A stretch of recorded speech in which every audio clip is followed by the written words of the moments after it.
President Muhammadu Buhari, who was the special guest at the occasion, pledges his administration's commitment to work with the judiciary in addressing corruption and other national problems. The prime purpose of any government is to regulate social relations within its territorial jurisdiction. Without the rule of law, the government will degenerate into dictatorship or anarchy. The theme you have chosen this year keys in with our administration's resolve to strengthen the three arms of government to effectively fulfill their constitutional obligations. For the judiciary, the public expects fairness, impartiality, and speed in the administration of justice. The President advises the judges to deal with court cases that drag on for years and years, sometimes decades, without resolution. He advocates reform of the judiciary by eliminating the seemingly endless delays in settling what the layman apparently calls simple cases.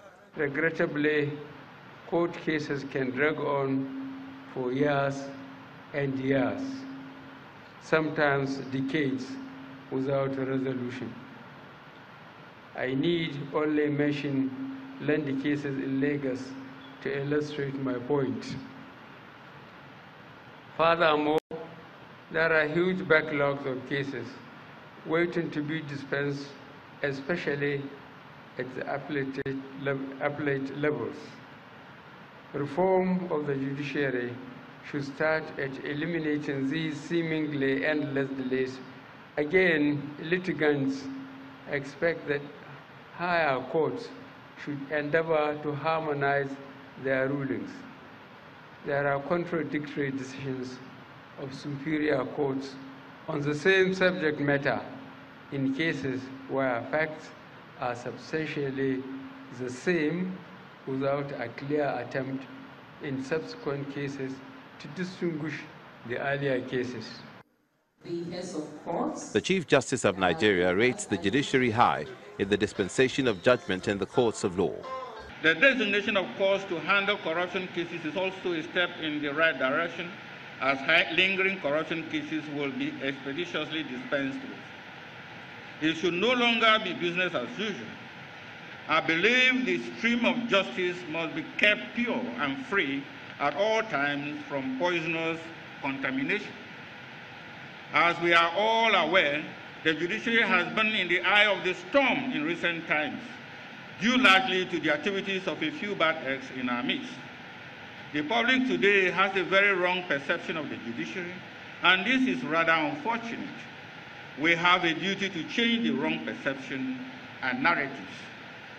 I must state categorically, however, lest I am accused of the fallacy of hasty generalization, that the judiciary in Nigeria is not totally corrupt or inefficient. No, only few judges are found wanting. It is an established fact that the judiciary in Nigeria is as good as the best anywhere in the world.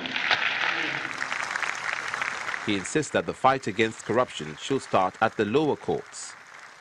This fact can be readily corroborated by such countries as the Gambia, Botswana, and the Seychelles, etc., where some of our judges have served meritoriously and without blemish.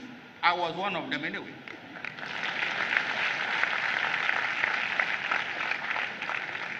In my view, a good place to start this change is the lower courts, the magistrates, area and customary courts. These courts are the first contact most citizens have with the judiciary, and most times the only contact they would ever have.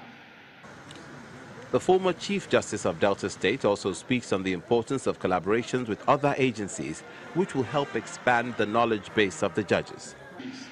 We are determined to expand our horizon like never before, and recent expansion in the scope of activities, as epitomized by the recent collaborations with various government organizations, is indeed proof that the Institute is determined to improve upon capacity building for judges. Justice Bozimo insists that training and retraining of judges has helped in the fight against money laundering in the country. In a bid to expand the knowledge base of judges, further collaborations which include organizing workshops on asset recovery and money laundering have now become a regular event on our calendar for the past 2 years, in particular with the Presidential Advisory Committee Against Corruption, PACAC.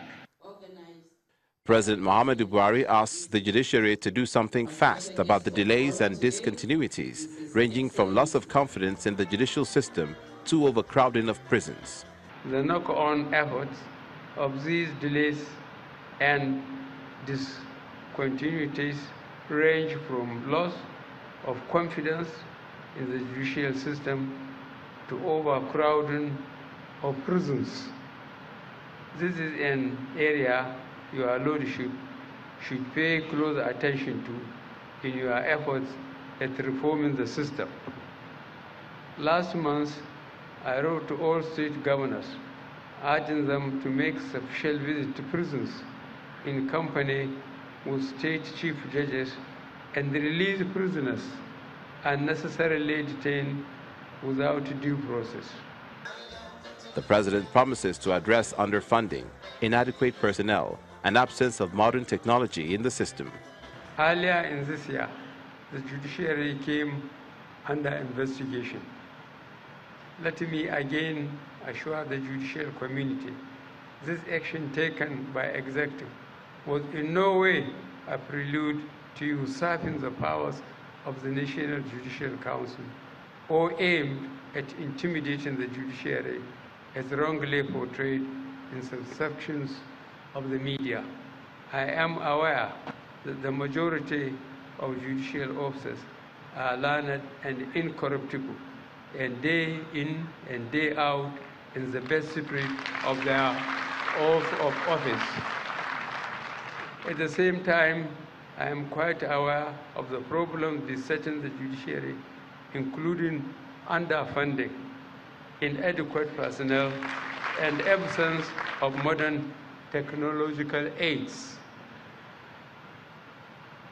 Bearing this in mind, this administration increased allocation to the judiciary from Naira 70 billion to 100 billion in 2017 budget.